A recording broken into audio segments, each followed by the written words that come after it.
नमस्कार, खबर गर्मा गर्म में आप सभी का स्वागत है। मैं हूं नीलू और मेरे साथ है मेरी सहयोगी शीनम। करते हैं खबरों की शुरुआत। तो पीएफआई पर 5 साल का प्रतिबंध लगा है। गृह मंत्रालय का बहुत बड़ा फैसला है।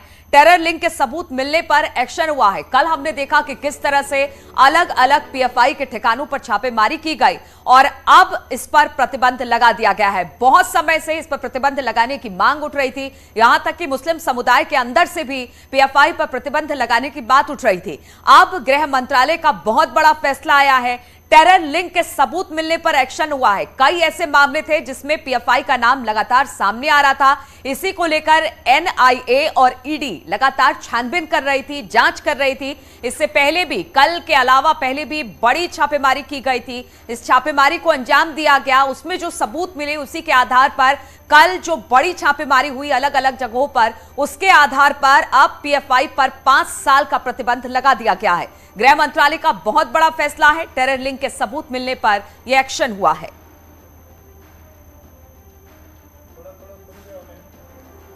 तो बड़ा फैसला, पीएफआई पर 5 साल का प्रतिबंध लगा दिया गया है। कई बार पीएफआई पर प्रतिबंध लगाने की मांग उठी। इनकी सीधे सीधे टेरर फंडिंग को लेकर लिंक और सबूत मिलने के बाद अब गृह मंत्रालय की तरफ से बड़ा फैसला लिया गया है। 5 साल के लिए प्रतिबंध कर दिया गया है पीएफआई को। अब किसी तरह की गतिविधि पीएफआई में नहीं होगी और इस पर प्रतिबंध लगा दिया गया है। इससे पहले हमने देखा था सिमी को भी प्रतिबंधित किया गया था। इसके बाद सिमी के बाद पीएफआई का नंबर आया, कहा गया कि सिमी को ही बदलकर पीएफआई कर दिया गया।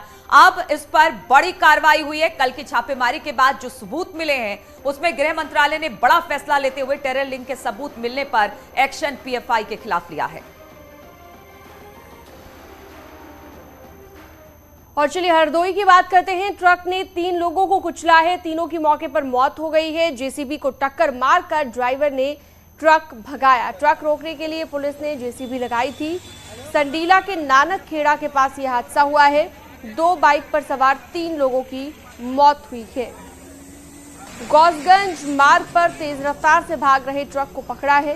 पीछा कर गौसगंज रोड पर पुलिस ने ट्रक को पकड़ा है। ट्रक जो कि संडीला से मल्लावा की तरफ जा रहा था, आंसू तिराहे से 3 किलोमीटर आगे, वहाँ पर एक मोटरसाइकिल में 3 व्यक्ति सवार होकर जा रहे थे। पीछे से उनको टक्कर मार दिया है और ट्रक आगे गौसगंज और मल्लावा की तरफ जब भागा तो उसको गौसगंज में जेसीबी लगा कर रोकने का प्रयास भी किया गया। ट्रक वहाँ भी तोड़ते हुए भाग गया है। ट्रक को पुलिस द्वारा कब्जे में ले लिया गया है और जो तीनों व्यक्ति हैं जिनकी मौके पर डेथ हो गई है, उनका तत्काल उनको अस्पताल भिजवाया गया है। उनका पंचनामा भर के आवश्यक विधिक कार्रवाई पुलिस द्वारा की जा रही है।